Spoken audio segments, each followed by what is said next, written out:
Olá, bem-vindo às Dicas do Didu. Estamos aqui, como toda quinta-feira, respondendo as questões que os amigos e seguidores nos enviam e dando dicas. Essas respostas acabam sugerindo vinhos para você e você vai montando sua adega com calma. Fazer uma adega é uma coisa deliciosa. Você prova um vinho, gostou, volta lá, compra meia dúzia, vai tomando devagar, acompanha a evolução desse vinho. É bacana isso, você vê um vinho que você gosta, tome um por ano, tenha vários, né, para poder tomar toda hora.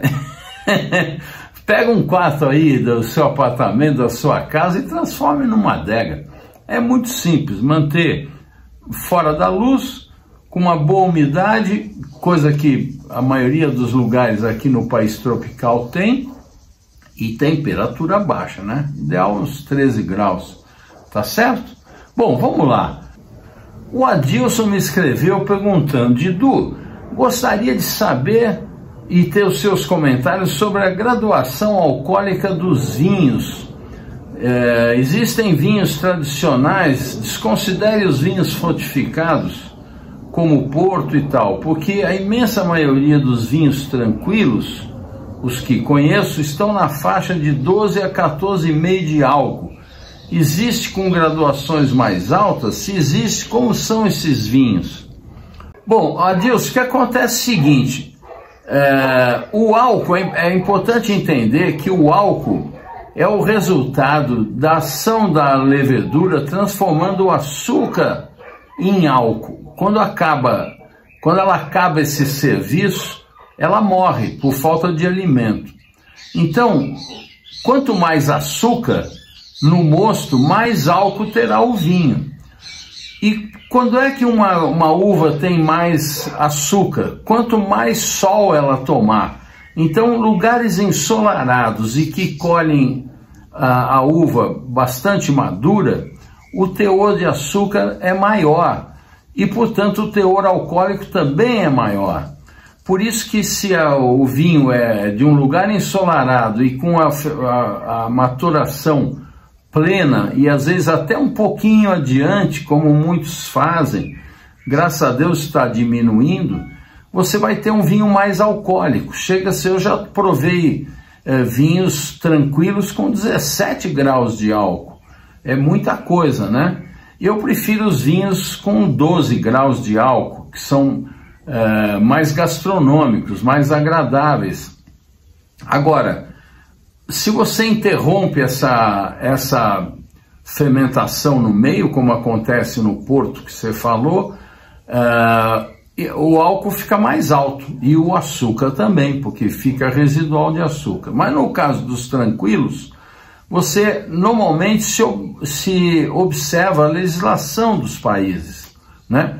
Aqui no Brasil, por exemplo, o vinho tranquilo, ele pela legislação tem que ter entre 8,6 de álcool até 14. Acima disso, de 14 a 16, eles criaram uma classificação ridícula chamada vinho nobre, para encaixar isso. A antiga legislação, acima de 14, já era vinho doce ou licoroso. Ainda existe vinho no mercado, especialmente importados, que acima de 14 é obrigado a colocar vinho doce, que é um erro. Nem sempre o vinho é doce por ter álcool alto. Abaixo de 8,6 e até o mínimo de 7 aqui no Brasil é classificado como vinho leve. Você encontra na Europa, eu já tomei vários vinhos alemães com 7% de álcool, com 6,5% de álcool, que a OIV nem considera vinho, né? Abaixo de 8 na OIV não é vinho. Olha que também acho um erro isso. Enfim, uma bobagem. O fato é que na sua questão, o que acontece? Existe o problema de legislação dos países e existe o estilo do produtor. Se ele quer fazer um vinho com menos álcool, ele deve ter uma desfolha menor para as uvas não terem tanta insolação e acabarem produzindo mais açúcar e também uma colheita um pouquinho mais cedo, para não ter a maturação total. Aí você consegue ter menos álcool, tá certo? Espero ter ajudado, esclarecido aí. A Renata escreve sempre muito gentil. Obrigado, Renato. Suas perguntas ajudam a gente a esclarecer as pessoas. Outros podem ter a mesma dúvida. Ela ouviu falar em 2 sistemas de condução de vinha que ela não conhecia, pediu para eu explicar. Trata-se da Exalá e da Gobelê. Você sabe que a vinha é uma trepadeira. Tem vinhas que crescem em árvore. Antigamente os romanos faziam isso, plantavam. Outro dia o Jean-Claude Cara mostrou uma vinha ancestral lá de Gamé, lá perto de onde ele mora, que era um resquício romano. Então tinha uma árvore e uma vinha junto, subia. Em Portugal, na região do vinho verde, foi muito comum, eles chamavam de sistema enforcado, subia nas árvores. Aqui no Chile tem uma uva país que nasceu espontaneamente por pássaros que comiam a uva e depois defecavam num bosque, e virou um vinhedo em árvores é o País Salvaje. Já falei desse vinho aqui, você encontra lá na World Wine, é sensacional. E as vinhas sobem em árvores, você precisa depois de escadas para colher.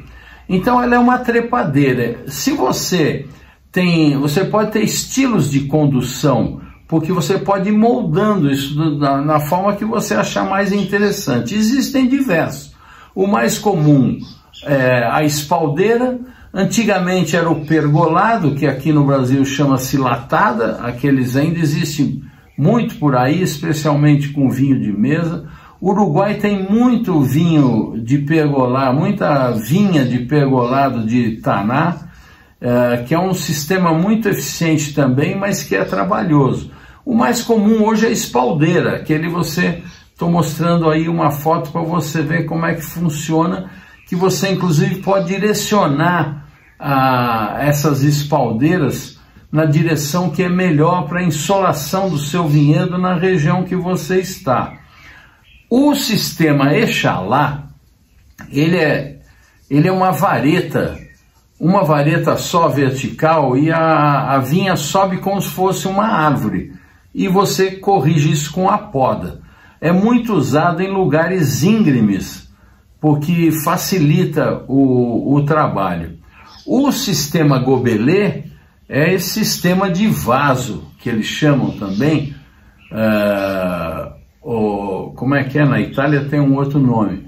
O Gobelê, você está vendo a foto aí, a vinha fica baixa, ela vai, a partir de poda, não tem aqueles fios de arame para ela ir correndo. Eles corrigem isso com a poda, e ela vai ficando sempre pequena, baixa, normalmente se divide em 2, e que são os 2 ramos mais fortes que vão encorpando. Esse é o Gobelê, o bush, o vaso, no italiano me fugiu o nome agora. Tá certo, Renato? Já está sabendo como é que é o Exalá e o Gobelê.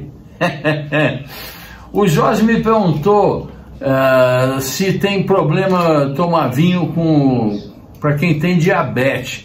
Essa pergunta já apareceu aqui no passado, mas agora eu tenho um vídeo do Dr. Jairo Monson respondendo isso. Vamos ver? Do Dr. Ramon Struck. Bom, mas primeiro, assim, o diabético não morre de diabetes.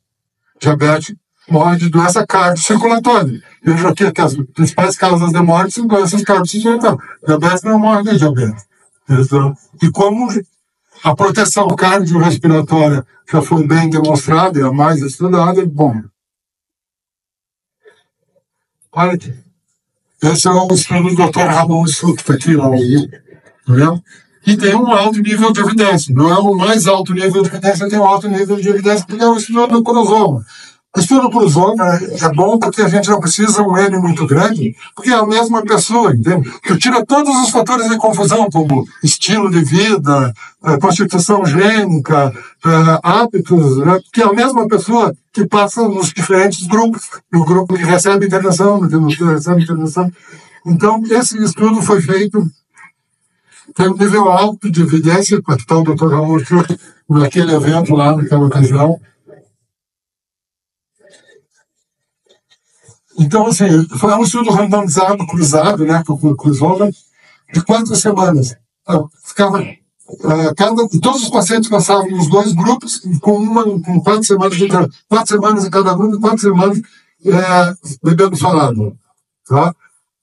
E foi avaliado o metabolismo da glicose e perfil lipídico. Eram 77 homens com alto risco cardiovascular. Já tinham infartado, já tinham tido AVC, ou tinham uma associação de outras coisas, que o risco cardiovascular era alto. Os grupos eram vinho tinto, o vinho sem álcool e gin, tá? Que é o álcool puro. Tá? E foi avaliado então, a glicemia de jejum, insulina, resistência e umas lipoproteínas. Qual foi o resultado disso? Um grupo que tomou gin, que eles aumentaram as lipoproteínas boas, aquelas que protegem. Tá? Isso foi o que eles encontraram. O grupo que tomou o vinho desalcoolizado, eles diminuíram a insulina e diminuiu a resistência à insulina. E isso é bom. A insulina, na corrente sanguínea, ela desencadeia uma série de reações metabólicas muito ruins. São reações inflamatórias que acabam resultando em vários problemas. Então, os que tomaram gin tiveram esses benefícios, os que tomaram o vinho desalcoolizado, esse. Agora, quem tomou o vinho tinto teve todos. Né? Porque tinha o do álcool. Então, a conclusão do trabalho do Dr. Raul seria: o vinho tinto tem mais efeitos benéficos para o diabetes do que qualquer outra bebida. Essa é a conclusão de um estudo de mais alto nível que eu encontrei sobre o diabetes. Aqui, esse outro estudo eu trouxe, ele tem um nível alto.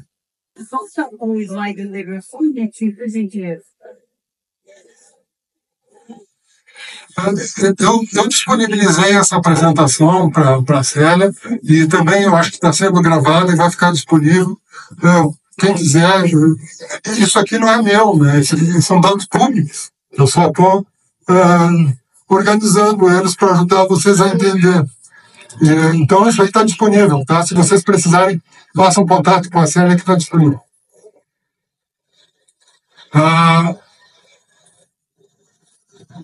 Eu gosto de mostrar esse estudo, esse gráfico aqui, porque ele é muito fotogênico, para vocês entenderem desses benefícios. São as mesmas pessoas que foram convidadas para ir jantar lá e receberam lá uma janta. Foram convidados uma semana depois para voltar e receberam a mesma janta, porém com vinho. Na primeira janta com água. E foi feito dosagem de glicose. Então, em azul é quando nós, em branco ali, ó, quando tomaram água, em azul quando tomaram vinho. E vocês vejam que como baixa o nível de glicose no sangue, foram feitos de hora em hora depois da refeição, quando faz a refeição com vinho. Então, esse eu gosto de mostrar isso tudo, não porque ele tem até tem uma evidência boa, mas é muito fotogênico para a gente entender, né? Tá vendo que legal, gente? A gente precisa se informar, né? Vinho é o máximo. Bom, hoje eu tenho alguns destaques de França, lá na Mistral, com meu amigo Ciro Lila. Vamos ver? Ô Ciro, você tem sempre uma história interessante atrás de cada produtor, afinal você foi conhecer um por um para importar e tem sempre lembranças muito boas. O que você me conta do Joseph Drouin, tão famoso esse produtor, que você tem uma linha maravilhosa aqui na Mistral? Na verdade, cada um tem uma historinha, porque são famílias. A Mistral trabalha com produtores, no geral, familiares. Então você trata com pessoas, não é com uma instituição gigante que são números. Então o Drouin, a família, eu já estava na Mistral, eu fui visitar, fica as casas onde envelhecem os vinhos, ficam por baixo da cidade de Bonne, é uma coisa enorme. Isso aqui é desde a época dos Duques da Borgonha, e lá tem vinho, envelhece os vinhos, uma maravilha. E o atual chefe da família é o Roberto Drouin. E ele tem 4 filhos, 3 filhos homens e um filho mulher. A filha mulher é uma pessoa simpaticíssima, Veronique Drouin, não sei se você conhece. Não conheço. Agora, você vê como é o mundo do vinho. O filho mais velho, que seria o que assumiria a presidência normalmente, é o que cuidava dos vinhedos.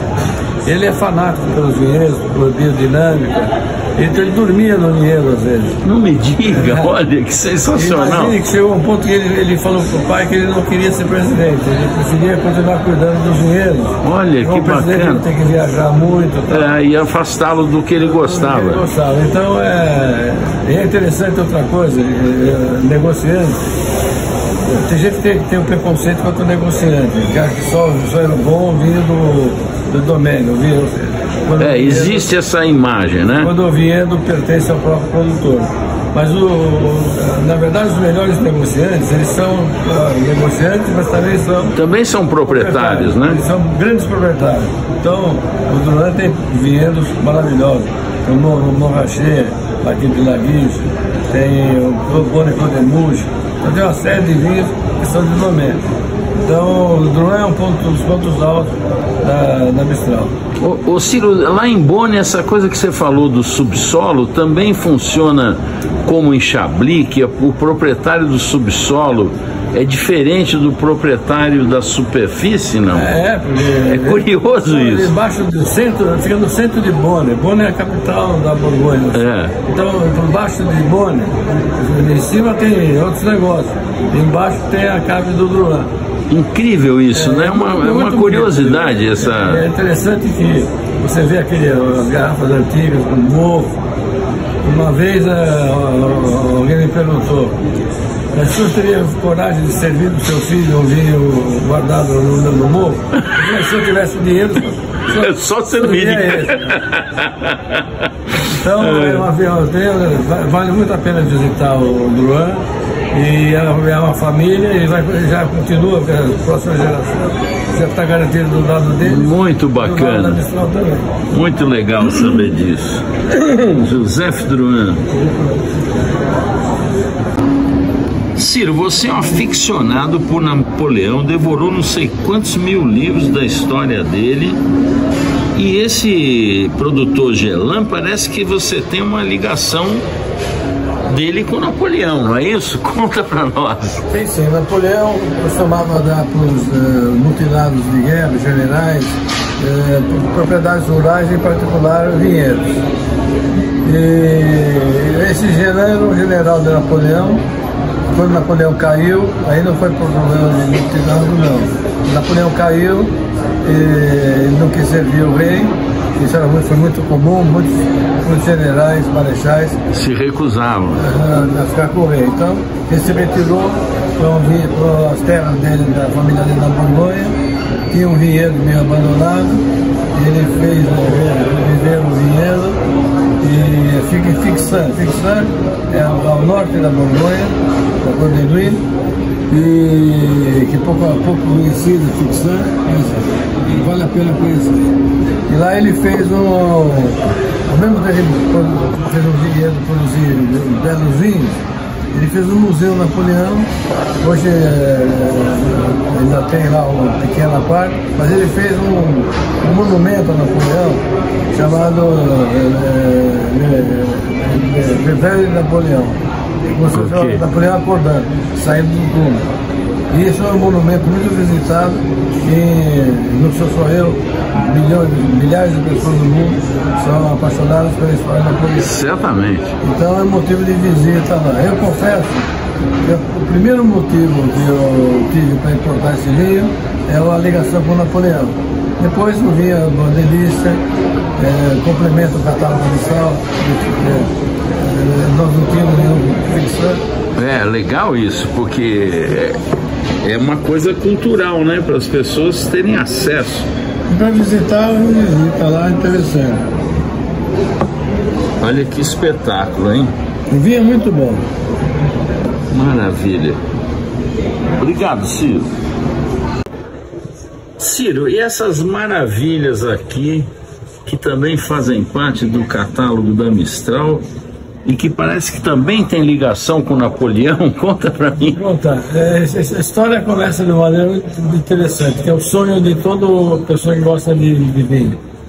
Eu descobri na adega, na minha adega particular, ele está perdido lá, não sei por que estava lá, uma garrafa do Barão de Hélio, um Puy Fumé, um vinho branco do Loire, e o vinho da safra 85, e devia ser 2005, por aí. Nossa. Então o vinho tinha 10, 15 anos ou mais, ou 20 anos. Evolui bem pra caramba.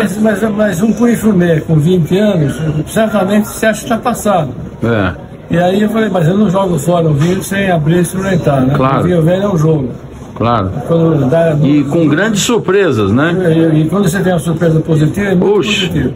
Então eu abri no almoço de domingo em casa e o vinho estava espetacular.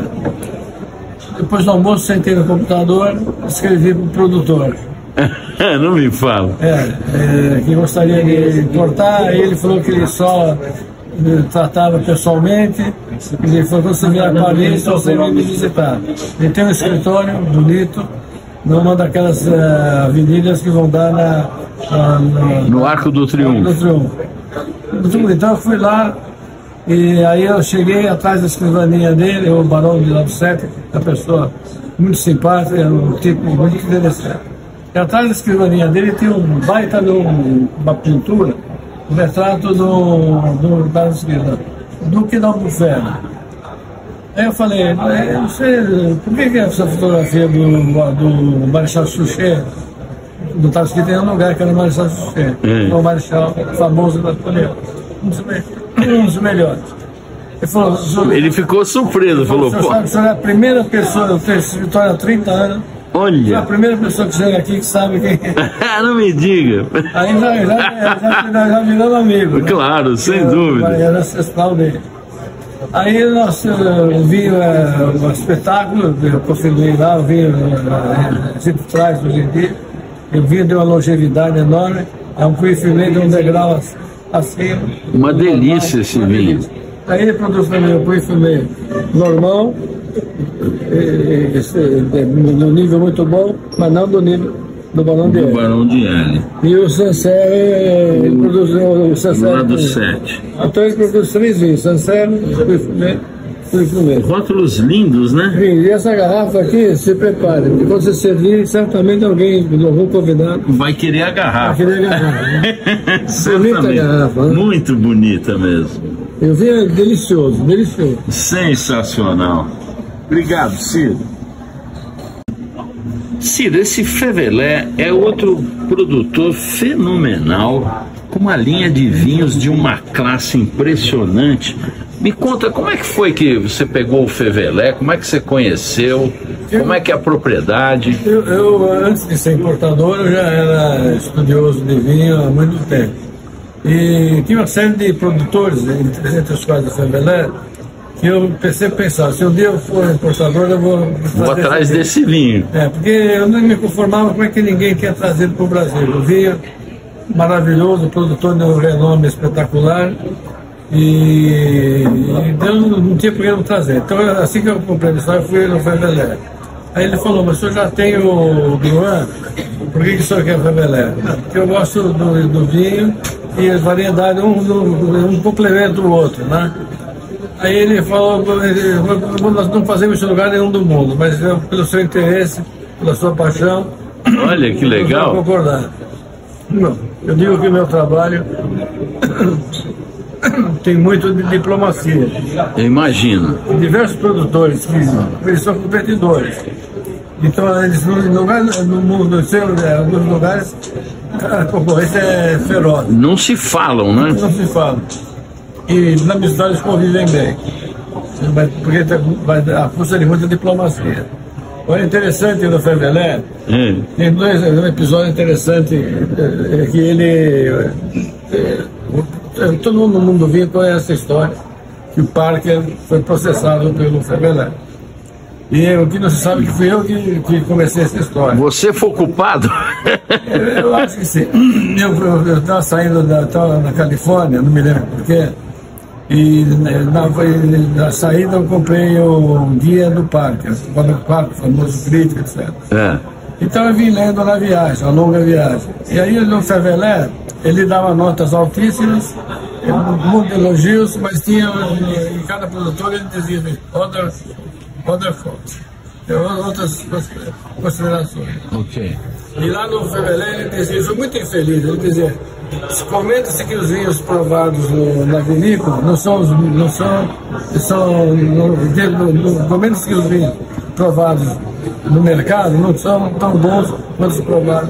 Nossa, mas por que ele disse isso? Pois é, então muito infeliz mesmo. Eu fiquei chocado, cheguei em São Paulo e imediatamente liguei mandei um fax, na época do fax. Aquela época era fax. Mandei um fax dizendo que o Parker tinha feito um comentário e o que eu vou dizer para meus clientes? Aí eles não sabiam desse comentário, eles me ligaram, mas que o senhor soube disso? Eu falei, eu li no guia que acabou de sair. Então você pode mandar por fax, eu mandei, e eles processaram o Parker. Olha que coisa! Do jeito que eu coloquei a questão, por isso eu tenho um pouco de dor de consciência. Eu praticamente os obriguei a fazer alguma coisa. Eu falei, o que eu vou dizer? Não, obrigou não, você estava certo. Não, estava, mas se ele tivesse recebido de outra forma... É que eles ficaram mais mordidos do que você imaginava. E você processar o Parker é uma coisa... monumental, E eles processaram por $1. Se o Parker nunca... Nossa, isso foi vexatório, então. Ele nunca se conformou, alguém moveu um processo por $1. E ele perdeu? E o Parker perdeu, ele recebeu uma carta do Parker... Não diga! Um certo número de pessoas. Diz que ele não quis dizer aquilo, se desculpava e... bacana da parte dele também. Na biografia do Parker, nesse episódio, foi um certo Mr. Lelo. Mr. Lelo? Era você, o Mr. Lelo? Sensacional! E é interessante que essa história, o Parker teve uma reação muito ruim depois, que ele deixou de ir na Borgonha. Muito feio, né? Imagina a confusão que eu causei. Nossa, sensacional. Você alguma vez esteve com o Parker, não? Não tive com o Parker. E o Fevelé, como é que ficou depois disso? O Fevelé, eu achei mais... Eu fiquei decepcionado com o Parker, primeiro pelo que ele tinha escrito, mas a reação dele de ficar contra a Borgonha e as notas que ele deu para o Parker do Fevelé daí para frente diminuíram. Feio, não precisava. Não precisava. Agora, o Fevelé, além de tudo, o Fevelé é o cara que eles fabricam grande parte do TGV. Não diga. Eles são milionários, mas eles iam fazer uma coisa dessa. Claro. Então, muito estranho o comentário dele e infeliz realmente. O Fevelé saiu por cima, não sabe porque ganhou a simpatia dos colegas na Borgonha. E processar por $1 foi genial, hein? Cá entre nós. Foi. E é interessante que eu conheci o pai do atual CEO, que é o filho dele. O pai era o François Fevelé. Ele gostava do estilo de vinho tinto mais duro. Gostava de muito tempo para maciar. E o filho dele, meu irmão, já mudou um pouco o estilo, também alto nível, mas é um estilo diferente do pai. Uma coisa interessante é que eu dentro falei falando do Juan, que os negociantes são proprietários. Uma coisa que pouca gente sabe que o Fevelé é o maior proprietário de vinhedos. Não diga, é mesmo? Não sabia disso. É mesmo, né? Que bacana isso, hein? É muito interessante. Eles têm eles são muito mais produtores de domínio do que... Agora, quer dizer, com os preços que você falou, o que eles têm de terra é uma coisa abismal. Vale uma fortuna. E cria um problema também, porque quando morre... na França tem isso, é dramático. Eles acham pelo que vale a propriedade. E aí a propriedade está esses preços inflados, a família não tem dinheiro. A família é obrigada a vender. uma parte do dinheiro para pagar o direito deles. Dramático isso, hein? Dramático, é muito complicado. Parece que tem que passar em vida 10 anos antes de morrer para evitar. Me falou isso o Nicolas Joly, que passou para a filha Virginie já há alguns anos para evitar essa. Tenha que, de repente. É o grande problema, mas se não se fizer nada, vai acabar que louco isso, né? Grupos, fundos. Claro, e que isso não tira a alma do vinho, né, Ciro? Do jeito que vão as coisas, um fundo vai acabar sendo dono de tudo no mundo. É verdade. Um fundo compra outro fundo. Que louco, não? Mas eu acho que eu sinto o papel social da Mistral de preservar esse espírito, esse mundo que... Familiar, né? Familiar, não ter a paixão pelas coisas, claro. Natureza, contato pessoal. O vinho é isso aí, na sua essência o vinho é família. O vinho é isso. Tem as grandes corporações, mas não é um negócio da Mistral. Mistral é um negócio familiar. Bacana. É um mundo que acho que vale a pena preservar. Certamente. No dia do João, filho mais velho, que abriu mão da presidência. Isso é lindo, né? Imagina isso, porque o cara, veja a paixão que ele tem pela sua vinha, né? Pois é. Então, tem muito disso aí, ainda tem muito disso. E o papel nosso, seu, meu, é de preservar. Certamente, certamente. Obrigado, Ciro. Ô Ciro, dentro das preciosidades da Mistral, você tem um cara famosíssimo que é o Domaine de Montilly. E com algumas curiosidades aqui sobre o nome no rótulo que eu fiquei surpreso. Conta pra gente. Sim, a Mistral trabalhava importava os vinhos do Chateau de Pouligny-Montrachet. É um produtor da região de Pouligny-Montrachet, óbvio.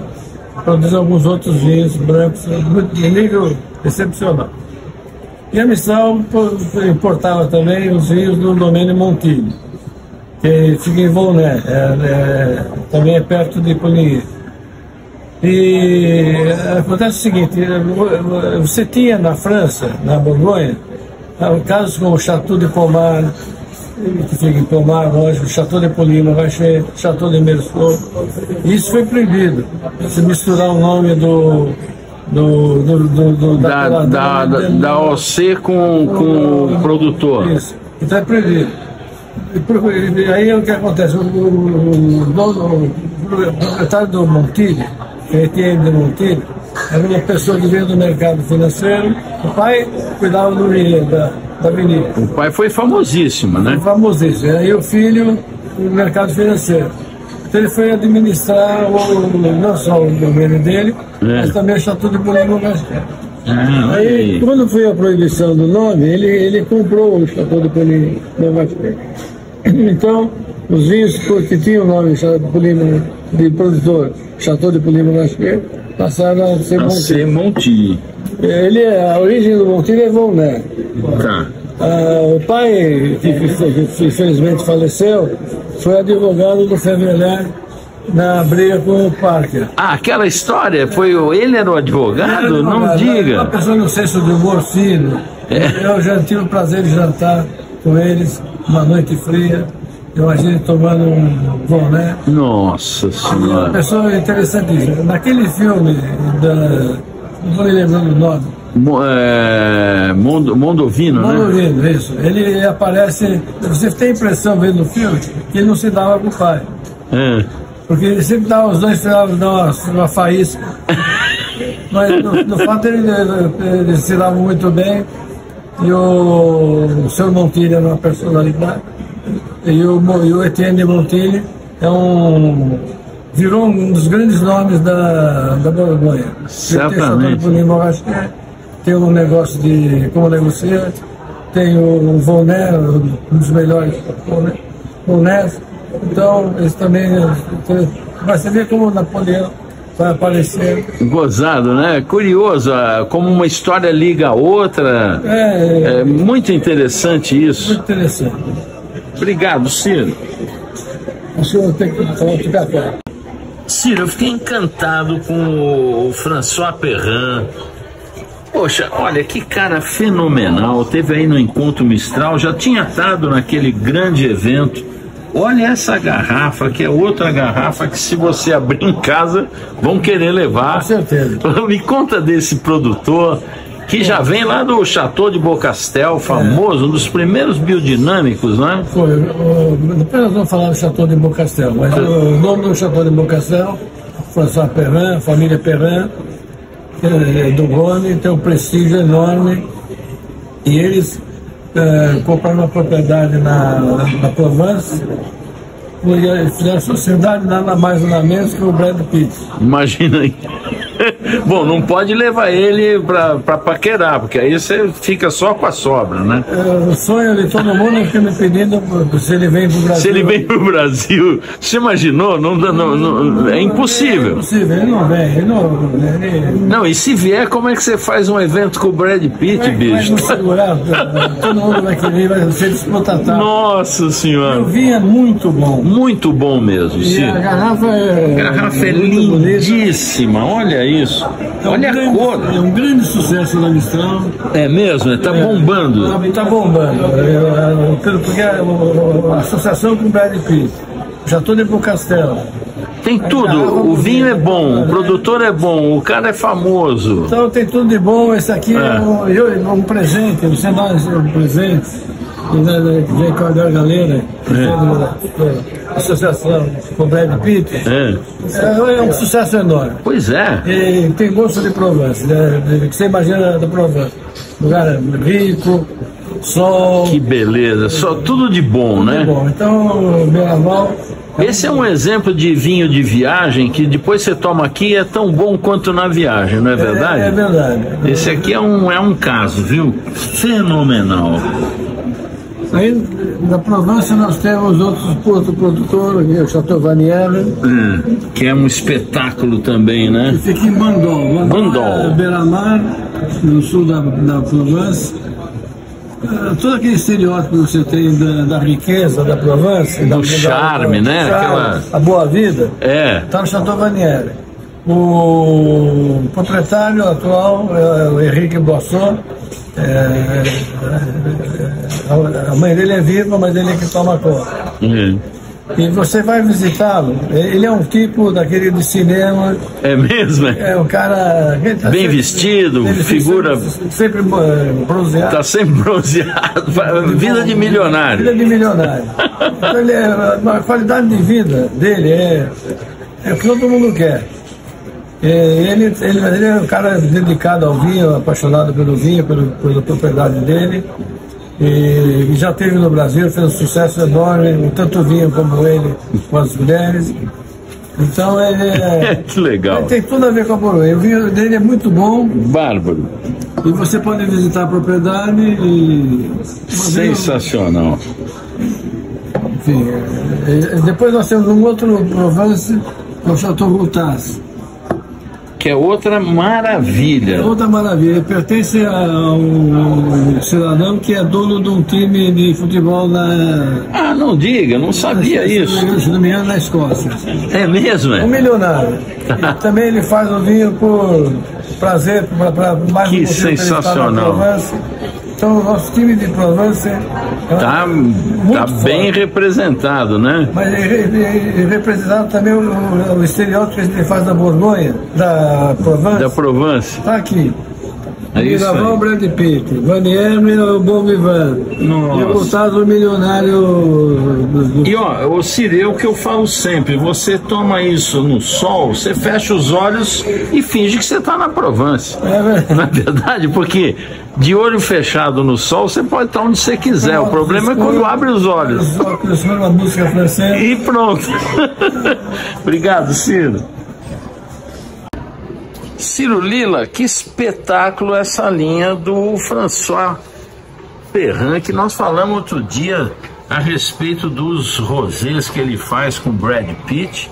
E essa linha Beaucastel é uma coisa fenomenal. Primeiro, é os mais antigos produtores biodinâmicos, né? Eles são líderes da inovação e no respeito à natureza. E eu conheci o François Perrin Em 1986 eu não era importador, mas tinha amigos importadores. Eu indiquei para um deles e fomos juntos até a Chateau de Beaucastel. Fiquei encantado. Depois eu comprei a Mistral, começou a Mistral. Nunca deu certo de a gente estar livre com o Rony e ele estar livre no Brasil. Até que o ano passado isso foi possível, então nós começamos a trabalhar pela realização do sonho. Que bom casamento!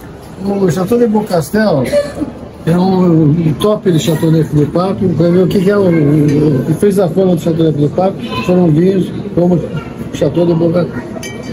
Esse é uma homenagem ao pai dele, né? Esse é o top da linha. É muito raro, muito raro. Nós recebemos 30 garrafas. É mesmo, né? 36 garrafas. Ok. Depois tem o Châteauneuf du Pape normal dele. Depois ele produz uma foto do Rony, já cru do Poudoulet, que é uma boa opção, um preço mais barato. Repare que esses Châteauneuf du Pape dele tem o brasão. Brasão papal na própria garrafa. Isso significa o quê, Ciro? Significa que eu vinha produzido apenas com uvas de propriedade de vinha de propriedade do produtor do vinho. Ok. Ele não compra uva, ele produz. Legal isso. Tem Châteauneuf aqui, por exemplo. Eles têm Esse aqui não tem o brasão. Não tem o brasão, é uma linha a parte dele, da família Perrin. A Châteauneuf é bom, mas não tem... Não é um vinhedo dele. Não é um vinhedo dele, ele compra uvas para fazer. Ok. Então ele não tem o brasão. Entendi. E eles produzem também toda a linha do Rony, né? Tem muito mais vinhos do que está aqui. Praticamente toda a denominação do Rony, Sobre, Gigondas, Vaquerrat, Rastor, ele produz tudo. Que fenomenal. Então você tem uma lição de Rony. É uma aula de Rony com o Perrin. Com o Perrin. Que legal isso, hein? E ele é uma pessoa simpaticíssima, muito simples. Muito simples mesmo. Ele estava com a esposa.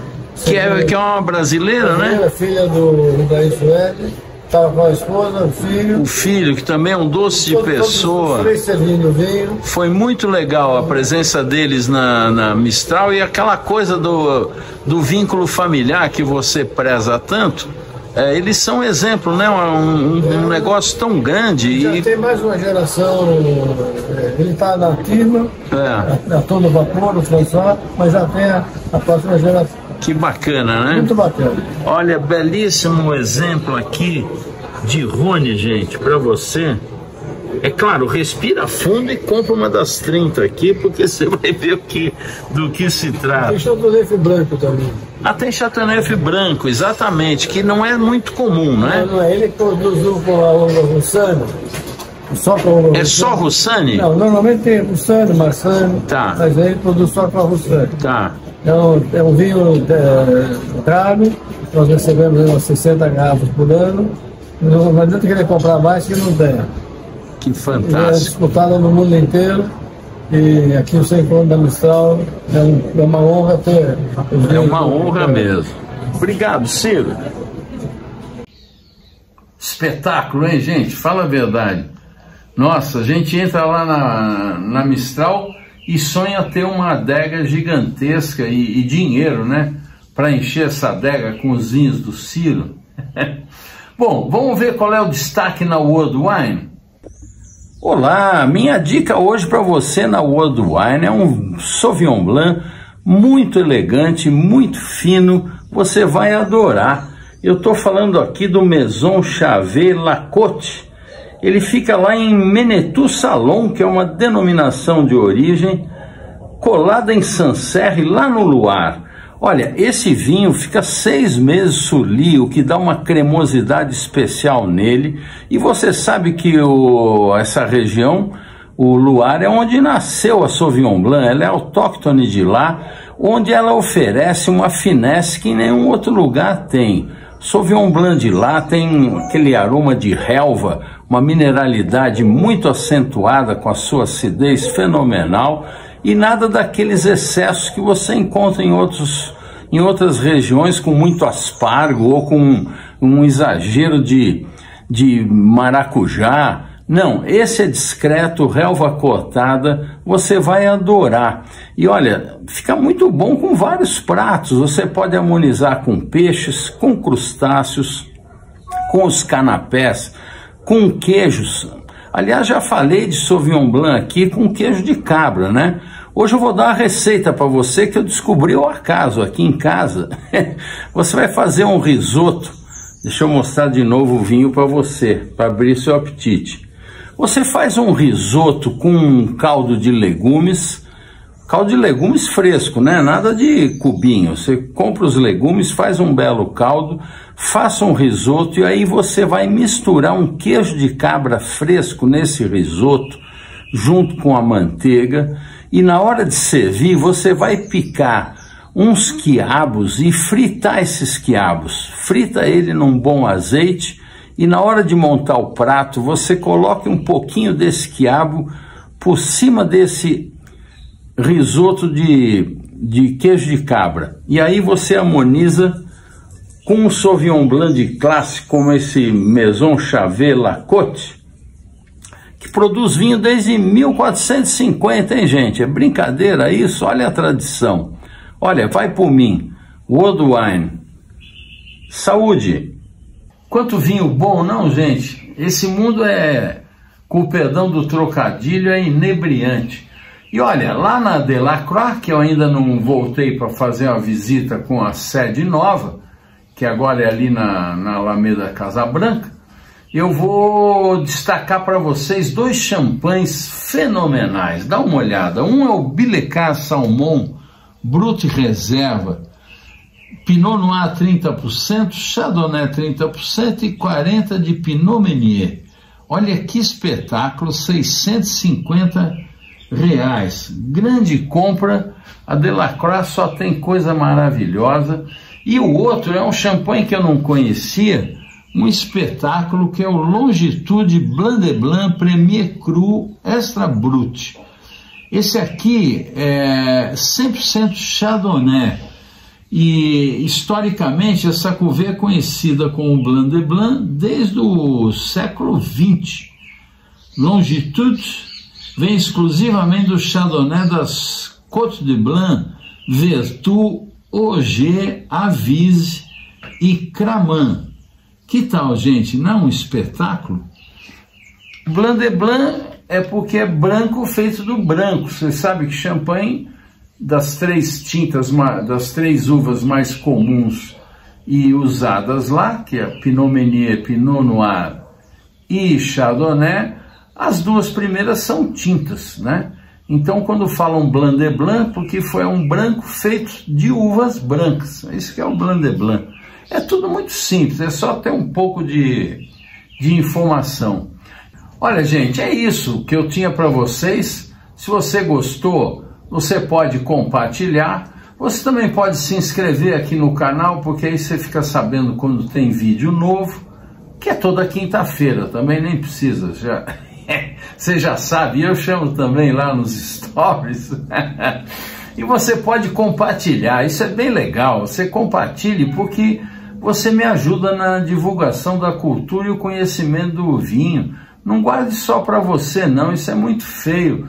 O mundo do vinho está cheio de gente que quer guardar o conhecimento só para si. Nós temos que popularizar o vinho, gente. O vinho é uma coisa, não é essa coisa que tem que ditar a regra de etiqueta, não.